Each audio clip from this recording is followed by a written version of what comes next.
Today is going to be amazing. आज का बहुत ही अद्भुत दिन होने वाला है, Not because of any man, because Jesus is here. किसी मनुष्य के कारण नहीं, लेकिन इसलिए कि यीशु यहाँ मौजूद है। Amen. Wow. So it's all by His grace. और ये सब कुछ उसके अनुग्रह के द्वारा You know, because from morning till evening we are in the new land. क्योंकि सुबह से शाम तक हम लोग नई लैंड जो है वहाँ होते हैं। And my entire awareness right now is tin, paint, rubber, cement. और मेरा पूरा जो ध्यान है वो इस समय टिन और पेंट और रबर और सीमेंट इस सब पर लगा हुआ है, जो काम चल रहा है।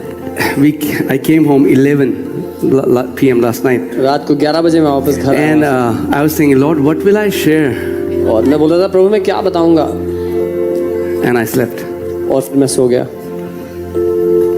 And when in the morning I was about to get up, He spoke. और जब सुबह मैं उठने ही वाला था, प्रभु ने बात की। Okay, so good news. So अच्छी खबर है, You know, yeah, I have brought a word from the Lord. कि मैं परमेश्वर से आपके लिए वचन लेकर आया हूँ। Amen. Amen. So come on, just close your eyes. आइए Look अपनी to आंखों को बंद करें Jesus. और यीशु की ओर देखें। And just with a sincere and genuine heart, speak to Him. और एक ईमानदार हृदय से हम उससे बात करें। Tell Him, Lord, I want to hear your voice. उससे कहें, प्रभु हम आपकी आवाज़ को सुनना चाहते हैं। I have not just come to hear a sermon. मैं सिर्फ एक प्रचार सुनने के लिए नहीं, I have come to hear you. लेकिन मैं आपको सुनने के लिए आया हूँ। It's the proceeding word of the Lord that brings faith. ये प्रभु की ओर से भेजा गया वचन है जो विश्वास लेकर आता है। Come on, say, Jesus, talk to me. बोले, यीशु मुझसे आज बात करें। The Spirit of the Lord is still speaking to the churches. परमेश्वर का आत्मा आज भी अपनी कलीसियाओं से बात कर रहा है। So, Heavenly Father, we thank you. स्वर्गीय पिता, हम धन्यवाद देते हैं। We praise you because you are so good. हम आपकी स्तुति करते हैं क्योंकि आप बहुत अच्छे हैं। We glorify you, we magnify you. आपकी महिमा करते हैं, आपके नाम को ऊंचा उठाते हैं। We thank you that you have loved us so much that you gave us your Son. धन्यवाद कि आपने हमसे इतना प्रेम किया कि अपना बेटा दे दिया, You gave us your word. अपना वचन दे दिया हमारे लिए। We honor your word. हम आपके वचन का आदर करते We honor your precious and mighty Holy हैं। Spirit. आपकी कीमती और शक्तिशाली पवित्र आत्मा का हम आदर करते हैं। This is your church. ये आपकी कलीसिया है। This is your church. ये आप ही की कलीसिया। We are your people. हम आपके लोग हैं। Speak to your people. अपने लोगों से आज बात करें। In Jesus' name. यीशु के नाम में। And the church और says, कलीसिया ने कहा, Amen. Amen. So today is part 2 of our sevenfold inheritance in Christ. आज दूसरा भाग है इस शिक्षा का कि हमें जो 7 गुना विरासत मिली है मसीह में। You can be seated, please. अपने स्थान पर आप बैठ सकते हैं। And you remember, Revelation 5:12. It said, "Worthy is the Lamb, to receive power and riches and wisdom." प्रकाशित वाक्य 5 उसकी 12वीं आयत, और बाइबल बताती है, योग्य है वो मेमना पराक्रम और धन और संपत्ति पाने And strength and honor and glory and blessing.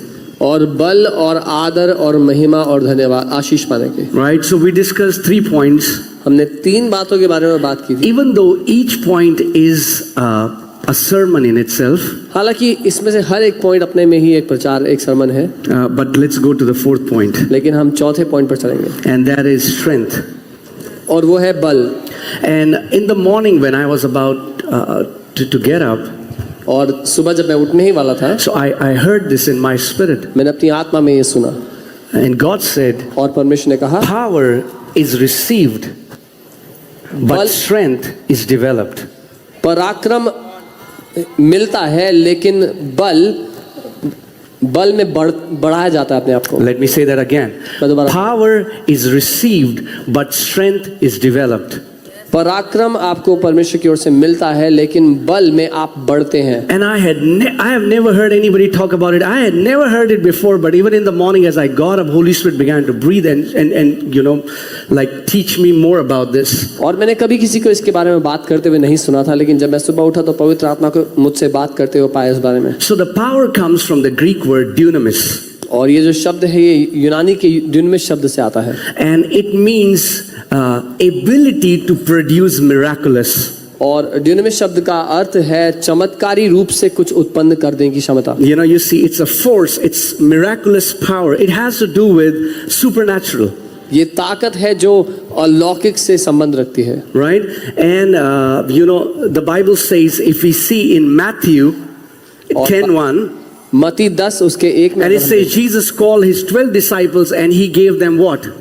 Power. और यहाँ लिखा कि यीशु ने अपने चेलों को बुलाया और उनको क्या दिया? सामर्थ्य दिया, Power over unclean spirits हर एक अशुद्ध आत्मा के ऊपर and to heal all manner of और sicknesses. हर प्रकार की बीमारियों को चंगा So करने का। it has to do with power. You receive power over the demonic. You receive power over the kingdom of darkness. तो जो मुद्दा है वो क्षमता या वो सामर्थ्य प्राप्त करने का है परमेश्वर की ओर से, ताकि आप अंधकार के राज्य पर जय पाए। Amen. So that is why we need power. इसलिए हमें सामर्थ्य चाहिए। And Acts 1:8, but you shall receive power when Holy Spirit comes upon you.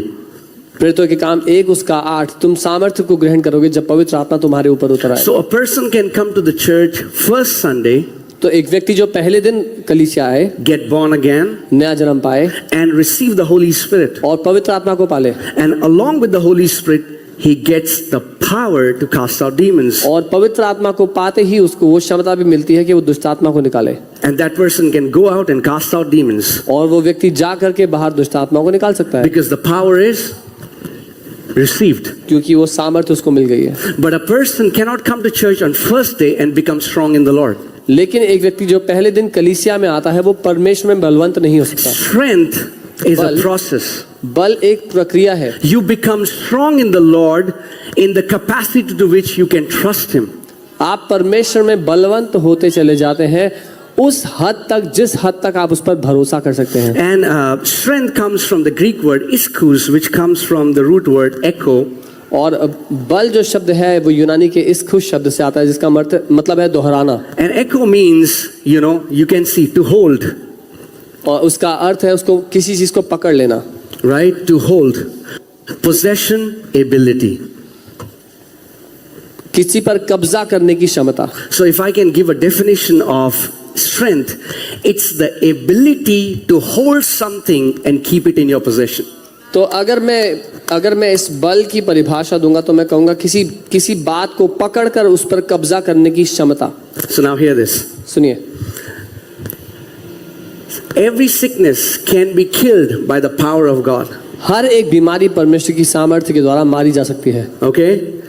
But the way you can keep your healing is not through power but through strength. लेकिन अपनी चंगाई में बने रहना, अपनी चंगाई में जीना वो उसके द्वारा नहीं लेकिन उस बल के द्वारा है जो आपके अंदर है। And those are two different things. और ये दो अलग बातें हैं। Power will deal, if I can give you a definition, power deals with the supernatural, strength deals with the natural. और अगर मैं ऐसे बता पाऊं कि जो परमेश्वर का बल है वो अलौकिक में काम करता है और जो मनुष्य जो बल हमारे अंदर है वो शारीरिक बातों को ठीक करता है। You can cast out demons through the power that Jesus gives you. यीशु जो आपको सामर्थ्य देता है उसके द्वारा आप दुष्टात्माएं निकाल सकते हैं। But you cannot cast out people, those who persecute you and speak bad about you. लेकिन जो लोग आपको सताते हैं, आपके बारे में बुरा भला कहते हैं, उनको अपनी जिंदगी से आप नहीं निकाल सकते। For that, उसके लिए you need strength. आपको क्षमता चाहिए, बल चाहिए। When people speak bad about you, they spread rumors about you, they do bad, and you stand strong, and it does not change the posture of your heart. For that, you need strength. जब लोग आपके बारे में बुरा भला कहते हैं, झूठी अफवाहें फैलाते हैं, तो आपको परमेश्वर का सामर्थ्य नहीं, आपको बल चाहिए उन परिस्थितियों का सामना करने के लिए। Jesus said, "My peace I give unto you." यीशु ने कहा, मैं अपनी शांति तुम्हें देता हूँ। Amen. Amen? That's a gift. वो एक तोहफा But है। now you have to hold that लेकिन अब and not allow anything to take that peace from you. लेकिन अब आपको उस शांति को पकड़े रहना है और किसी बात को अनुमति नहीं देनी कि आपसे वो शांति छीन पाए। And for that you need strength. और इसके लिए आपको बल चाहिए। That's why Bible never says you will cast out demons with strength. इसीलिए बाइबल नहीं कहती कि आप अपने बल से दुष्ट आत्मा को निकालेंगे। So if I can say it this way, अगर मैं ऐसे कहूँ, power is सामर्थ्य for demons. दुष्ट आत्माओं के लिए है, Strength बल is for people who are influenced by demons. बल उन लोगों के लिए है जो दुष्ट आत्मा के द्वारा काम करते हैं। strength is the ability where you can hold on to something that God has given you and not let it go out of your possession. बल वो क्षमता है जो परमेश्वर ने आपको दिया है, उसे आप पकड़े रहें, अपने हाथ से निकलने ना दें. Amen.